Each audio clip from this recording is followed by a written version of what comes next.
It seemed the time for sudden endings and overnight changes, not only in America, but baseball as well.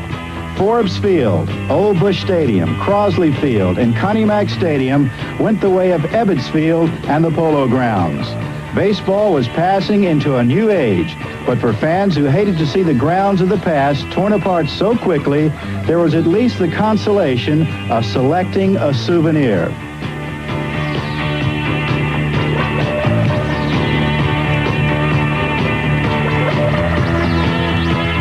The old gives way to the new. Spacious ballparks with a modern look.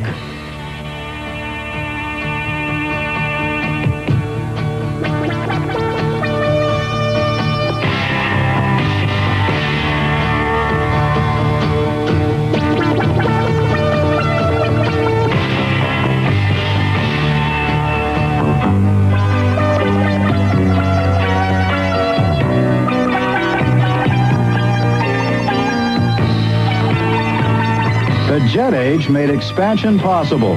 In 1965, the Astrodome became the first indoor stadium, and by the end of the decade, baseball became international. In Montreal, even the scoreboards spoke French. But the game was still baseball. And Ernie Banks was still Ernie Banks, the ever-cheerful slugger of the Chicago Cubs. He never fulfilled his dream of taking the Cubs to the World Series, but every day to Ernie was, in his words, a beautiful day to play baseball in beautiful Wrigley Field. And this day was one of them.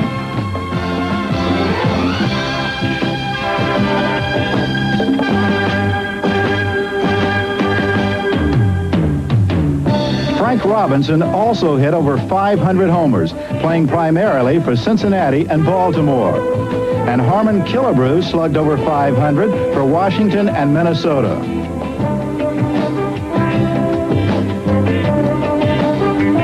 Willie McCovey became the all-time left-handed home run hitter in the National League.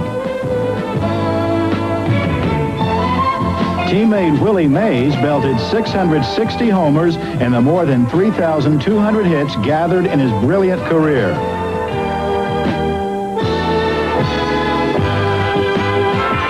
And Mickey Mantle with 536 career homers and a record 18 in World Series play.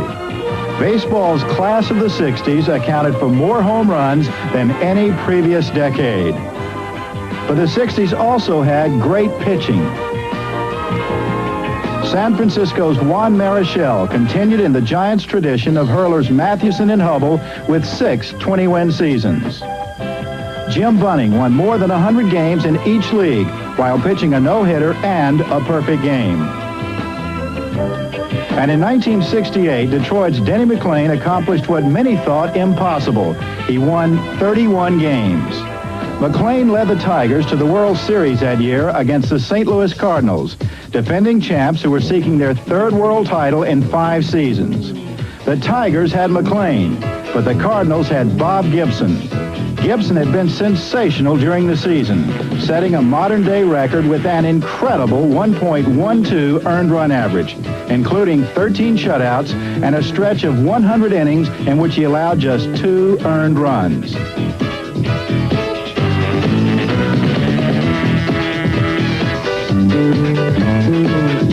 And in the first game of the series, Gibson was at the top of his form. He tied Sandy Koufax's record of most strikeouts in a single series game, 15.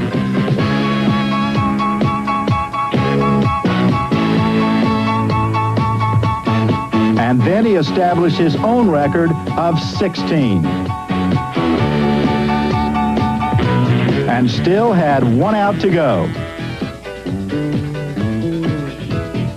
Number 17.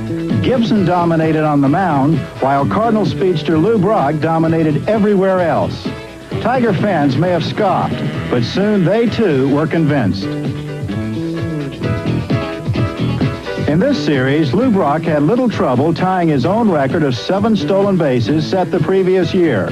He also tied the World Series record for base hits with 13.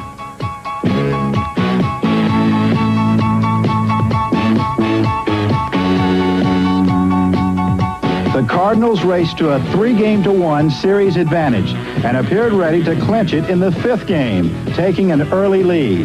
But the 5th inning would feature a key play involving Lou Brock and left fielder Willie Horton.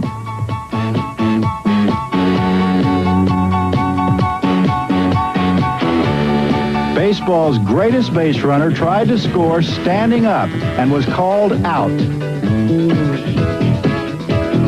Tiger fans loved it, but the Cardinals couldn't believe it.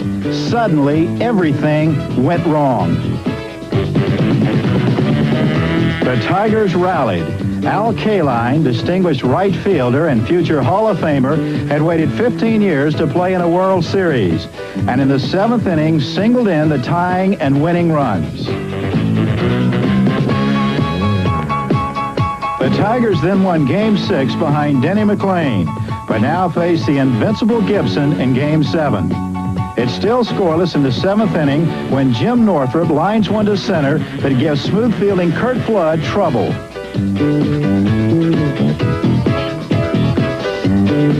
The moment is fatal for Gibson and the Cardinals as 2 runners score on Northrup's triple. And in the year in which Gibson and McClain had dominated the headlines, Tiger left-hander Mickey Lolich wrapped up his 3rd series victory and Detroit's first world championship in 23 years.